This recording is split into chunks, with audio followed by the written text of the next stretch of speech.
கோவை மாவட்ட மலைப்பகுதிகள் திருப்பூர், நீலகிரி, தேனி, திண்டுக்கல், மதுரை, விருதுநகர், தென்காசி உள்ளிட்ட 12 மாவட்டங்களில் இன்று கனமழைக்கு வாய்ப்புள்ளதாக வானிலை ஆய்வு மையம் தெரிவித்திருப்பதை தற்போது நாம் அண்மைச் செய்திகளாக பார்த்துக் கொண்டிருக்கிறோம். மேலும் நெல்லை, கன்னியாகுமரி, தூத்துக்குடி, ராமநாதபுரம் மாவட்டங்களிலும் ஓரிரு இடங்களில் கனமழைக்கு வாய்ப்புள்ளதாக வானிலை ஆய்வு மையம் தெரிவித்திருப்பதை தற்போது நாம் அண்மைச் செய்திகளாக பார்த்துக் கொண்டிருக்கிறோம். தமிழகத்தில் உள்ள 12 மாவட்டங்களில் இன்று கனமழைக்கு வாய்ப்பு இருப்பதாக வானிலை ஆய்வு மையம் தெரிவித்திருக்கிறது.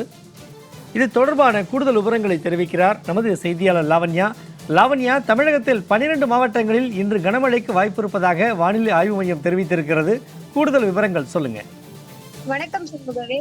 குமரிக்கடல் மற்றும் தமிழக பகுதிகளின் மேல் ஒரு வளிமண்டல கீழடுக்கு சுழற்சி நிலவுவதன் காரணமாக இன்று தென் தமிழகத்தில் அநேக இடங்களிலும், வட தமிழகத்தில் ஓரிரு இடங்களிலும், புதுவை மற்றும் காரைக்கால் பகுதிகளிலும் இடி மின்னலுடன் கூடிய லேசானது முதல் மிதமான மழை பெய்ய இருப்பதாகவும், கோயம்புத்தூர், திருப்பூர், நீலகிரி, தேனி, திண்டுக்கல், மதுரை, விருதுநகர், தென்காசி, திருநெல்வேலி, கன்னியாகுமரி, தூத்துக்குடி மற்றும் ராமநாதபுரம் மாவட்டங்களில் ஓரிரு இடங்களில் கனமழைக்கு வாய்ப்பு உள்ளது எனவும் சென்னை வானிலை ஆய்வு மையமானது தெரிவித்திருக்கிறது.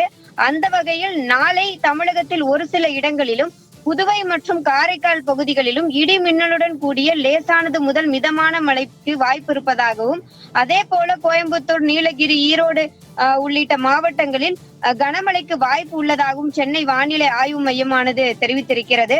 கடந்த 24 மணி நேரத்தை பொறுத்தவரை கரூர், பரமாத்தியில் அதிகபட்சமாக 38 டிகிரி செல்சியஸ் வெப்பநிலையானது பதிவாகி இருக்கிறது. குறைந்தபட்ச வெப்பநிலையாக ஈரோடு மாவட்டத்தில் 20 டிகிரி செல்சியஸ் வெப்பநிலையானது பதிவாகி இருக்கிறது. வெயில் அதிகமாக உள்ள இடங்களிலும், அதே போல ஈரப்பதம் அதிகமாக உள்ள இடங்களிலும் மக்கள் அசௌகரியத்தை உணர நேருவார்கள் எனவும் சென்னை வானிலை ஆய்வு மையமானது தெரிவித்திருக்கிறது. அதிலும் குறிப்பாக தமிழகத்தினுடைய வானிலையை பொறுத்தவரை பகல் வேளையில் ஒரு வறண்ட வானிலையாக இருந்தாலும், மாலை வேளையிலும் இரவு வேளைகளிலும் லேசானது முதல் மிதமான மழை தமிழகத்தினுடைய வட மாவட்டங்களிலும் தென் மாவட்டங்களிலும் பெய்து வருகிறது. சண்முகவே, கூடுதல் விவரங்களுக்கு நன்றி லாவண்யா.